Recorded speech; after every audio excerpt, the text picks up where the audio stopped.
Regresamos, amable auditorio. Reforma educativa. Antes de ir al corte hablábamos de, pues, no quiero utilizar la palabra recular porque está aquí en San Luis Potosí un poco de moda, pero viene un nuevo acuerdo en tema de la educación, de la reforma educativa. ¿Cómo va la reforma educativa?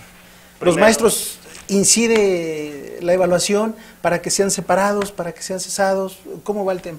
Primero, la promoción y permanencia en el aspecto educativo, que se buscaba regular de una manera más eficaz, más eficiente, y hacer efectivamente del magisterio un apostolado, como lo había sido durante muchos años, porque en cada rincón de nuestro país, hasta en el pueblito más recóndito, siempre los que eran respetados eran el señor cura y el maestro y el abogado, el licenciado del pueblo, ¿verdad? Que era el que sabía siempre todo. Pero lo que era el maestro y el señor cura, pues eran el catalizador, eran la conciencia ahí de la comunidad. Ahora, y desde hace muchos años, se ha perdido este apostolado, esta verdadera vocación de los maestros para ser orientadores, para ser formadores de los alumnos, para de veras en las aulas promover un desarrollo nacional. ¿Qué ha sucedido? Bueno, ahora los maestros se dedican a hacer marchas, se dedican a hacer política sindical, se dedican a hacer política porque nos encontramos a un sinnúmero de maestros, que desde luego es muy legítimo, pero a un sinnúmero de maestros que están asignados en puestos de elección popular o que simple y sencillamente están comisionados en cargos públicos, ¿sí? Al servicio público, pero que definitivamente nada tiene que ver con su actividad magisterial. De fondo, ¿cómo está nuestra educación? Nuestra educación de fondo está para llorar. De plano. Definitivamente. Primero, porque no hay una forma efectiva en la que el magisterio busque, fomente, provoque en el alumno el nacionalismo, los valores que son esenciales, simple y sencillamente el respeto que se tenía antes al maestro. Entonces puede ser una reforma de buenas intenciones. Así es, el respeto que se tenía para el maestro obligaba al alumno, lo obligaba moralmente a estudiar, a cumplir con las tareas, incluso a participar en su comunidad. Y todo eso se ha perdido porque ahora ya le dicen al alumno, tú no tienes por qué hacer lo que dice el maestro te expondrá un panorama, pero tú eres el que tienes que decidir si lo sigues o no. Y antes, bueno, el hecho de que un alumno fuera mal, por ejemplo, en la escuela, era una preocupación para los padres.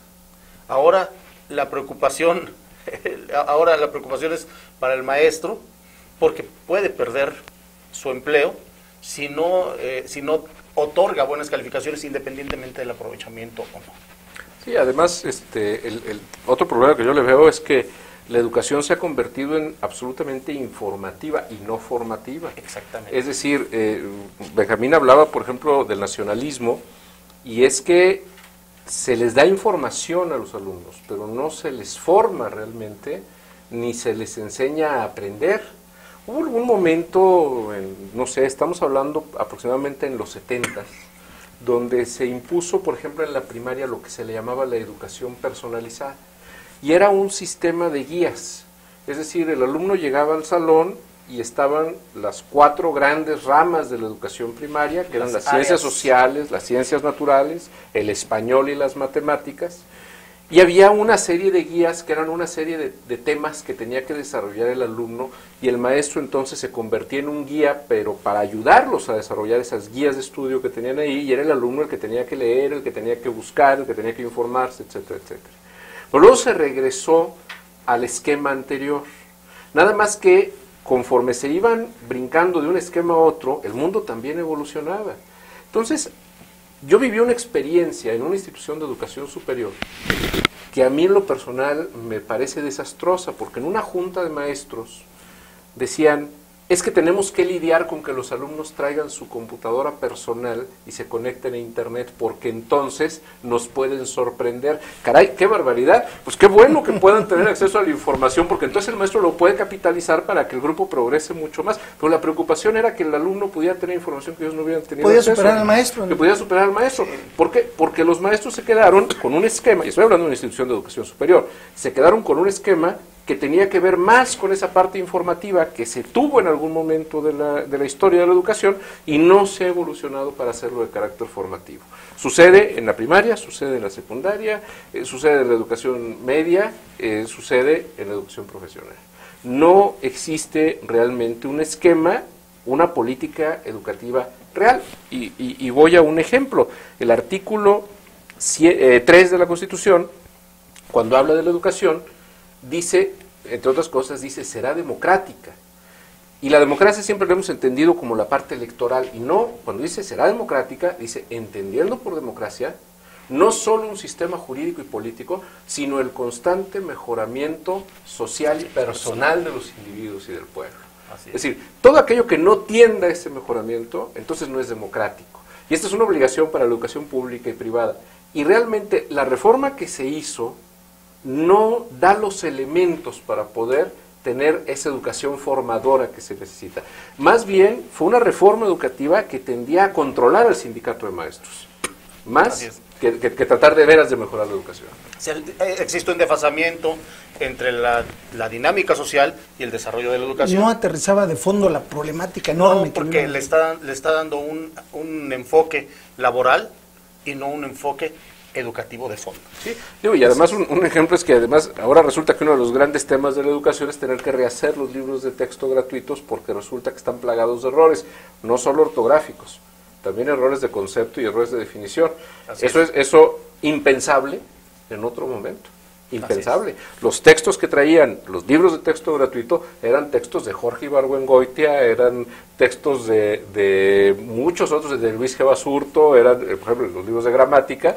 Los libros de matemáticas estaban desarrollados por gente que realmente se dedicaba a la formación y a la educación, y nada tiene que ver con lo que ahora se hace, por ejemplo, con el tema del libro de texto gratuito, que fue uno de los grandes avances de la educación pública mexicana, el que hubiera libros y un pilar gratuitos. Claro, claro. Un pilar de la educación.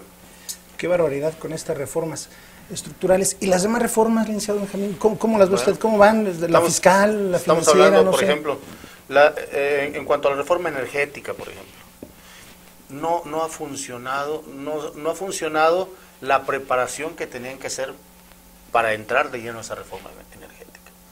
Desde luego, volvemos a lo mismo, culturalmente no estamos preparados. Efectivamente, la participación de capital privado en la producción por ejemplo, en la extracción del petróleo o en la producción de la electricidad, bueno, de cierta forma viene a ser un paliativo en contra de la pésima, y aquí lo recalcamos, pésima administración que ha tenido el Estado. El Estado siempre ha sido un pésimo administrador, siempre ha operado con números rojos. Y se trata pues de hacer participar al sector privado para que tenga un elemento de vigilancia, de que esa participación sirva como catalizador para que sea más efectiva la acción pues a la que están encaminadas de la producción de energéticos. Sin embargo, los candados que pusieron también evitan efectivamente esos aspectos de fiscalización. Y por lo tanto, bueno, ¿qué es lo que va a suceder?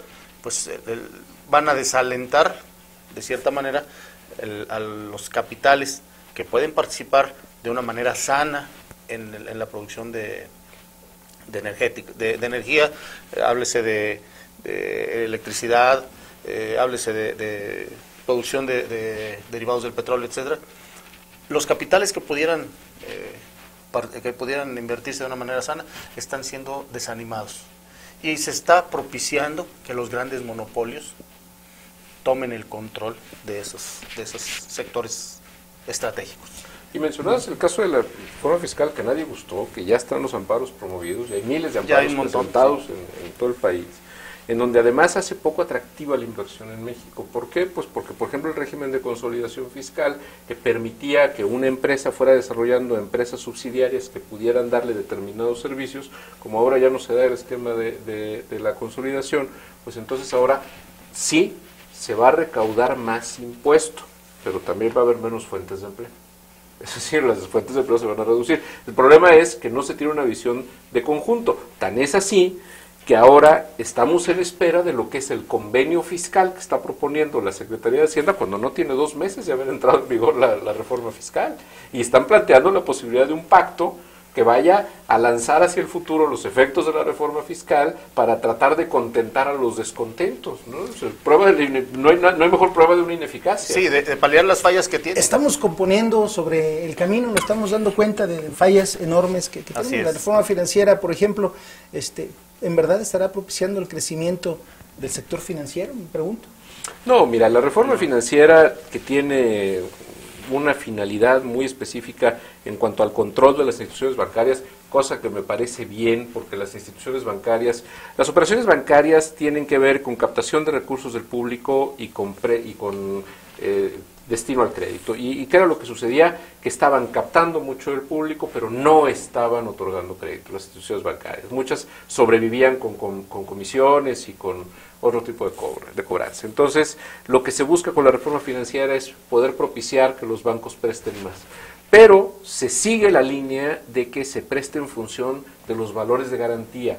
Y el prestar en función de los valores de garantía solo permite que quienes tengan garantías tengan acceso al crédito. Y nunca ha funcionado. Y nunca ha funcionado. Lo que funciona realmente, y aquí sí, hombre, podríamos haber tomado el ejemplo de países que les ha funcionado, son los proyectos productivos. Es decir, que el banco se convierte en una especie de socio que corre el riesgo con el inversionista, con el acreditado, de manera que el acreditado presente un proyecto viable, y si el proyecto es viable, ya no importa si tiene las garantías físicas, sino que el proyecto se pueda desarrollar, porque entonces eso va a producir mucho más. Sí, voy a poner un ejemplo, a lo mejor un ejemplo absurdo, pero creo que puede servir muy bien.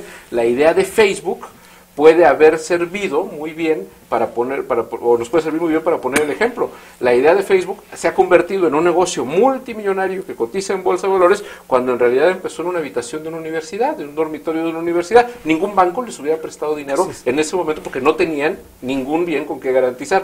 Y sin embargo se estarían dando de tope los banqueros ahorita en este momento, ¿no? Así es. Definitivamente. Pues se nos termina el tiempo, querido auditorio.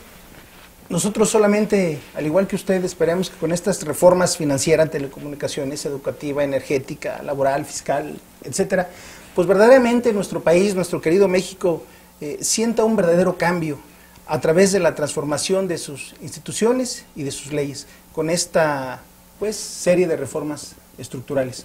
Sin embargo, lamentablemente, estamos viendo que no se están aterrizando como estaba planeado, que traen algunas fallas que se contraponen incluso con tratados internacionales, etcétera. Esperamos por bien de México que esto se corrija, para que verdaderamente usted como nosotros aceptamos un verdadero cambio. Muchas gracias y muy buenas noches.